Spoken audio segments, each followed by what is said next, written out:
very upset, sad, angry, many emotions, and it's gonna affect me tremendously. I mean, this is my main platform is TikTok. I have other platforms that I monetize, but nothing monetizes quite like TikTok.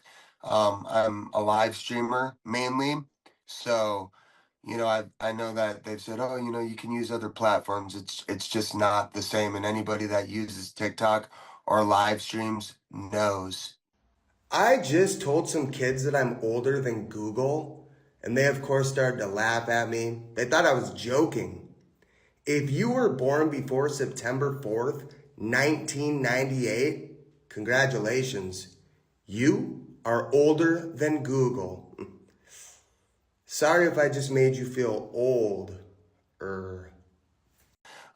But let's just say I make enough to pay my bills and feed my family, and it's my sole income. It's literally my sole income. So it's essentially getting fired from your career. Um, so yeah, it's detrimental to me. You are not a real one if your best friend is single and you're in a relationship. If your best friend is single, then you need to be single. I don't think I'm ever going to be the type to want to work. I mean, I feel like I'm an influencer and I belong in the influencer space. I can tell you that when I live stream, it doesn't feel like a job. I'm having fun with my friends, my community, and I'm just blessed to be able to pay my bills and everything through doing that. I've been really stressed out lately, as it is my income and it's how I feed my family. It's how I put a roof over our heads. And I just have been trying not to think about it. I mean, it's impossible not to. I do have really bad anxiety, so it's really got me stressed out. Even while I'm live streaming, the people in my lives are like, Dustin, just breathe, relax. And there's a lot of us feeling that right now. Can you name this 2000 song in just a single note? Now pay close attention. This is a true one-note challenge. My content is primarily music related, DJ related, and that kind of formed into the one note challenge, which is ultimately what blew up on the internet. Just playing one note from a song and having people guess it, whether I do it from my studio or I go out on the street and do it. Can you name this 2000 song in just one note? Level 3. It's a real sleeper. Well, I've put a lot of years and effort into this, which is, kind of a bummer that you spend this much time on something and then it's just taken away from you. But primarily, it's the effect on my business as a small business. I'm not monetized on TikTok. I have more of a reach when I'm not monetized, but I do get brand deals and I do reach just so many potential clients for my DJ business.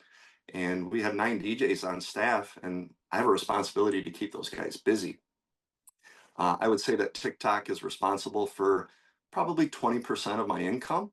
And for small businesses like myself that in the beginning didn't have a big marketing budget, but we had a phone in our pocket, we had a basement with some records in it or some other kind of set, and we were able to start putting videos out there to reach our target market without spending any money. The power of what's in this telephone is incredible. And there are small businesses everywhere that utilize this to boost their income and their business and make their businesses more successful. These Taylor Swift shirts are getting out of hand. Customers said Golden Girls is Taylor Swift Eras Tour poster, so we went ahead and made this.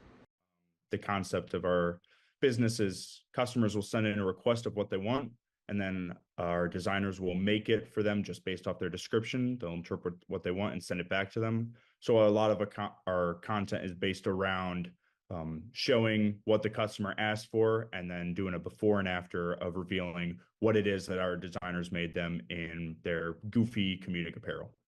Calling all TikTok influencers, if you are worried about this TikTok ban, don't worry about it. I'll stop it.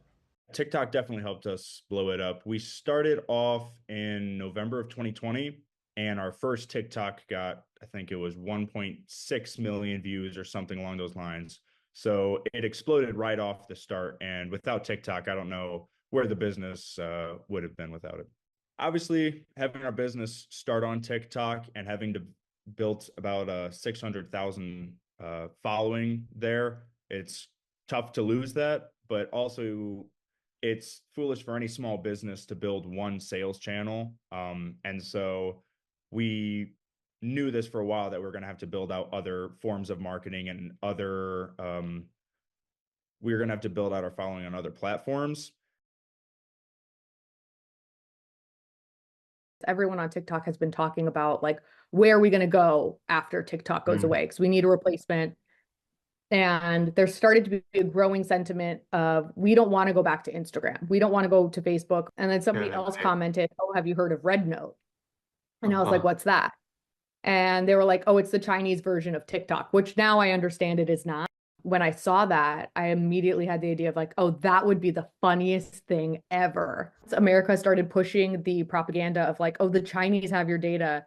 The Chinese are spying on you. We all made the joke that we have our own personal Chinese spy that's like watching us and like cultivating our algorithm and like up to date on all of our information. And it's sort of like an imaginary friend that we've all made up, just like a running joke of like sort of commenting on how ridiculous American propaganda is. And also just like, we don't care. Like, we know China's not spying on us. And so I just made the video. I guess other people thought it was funny too.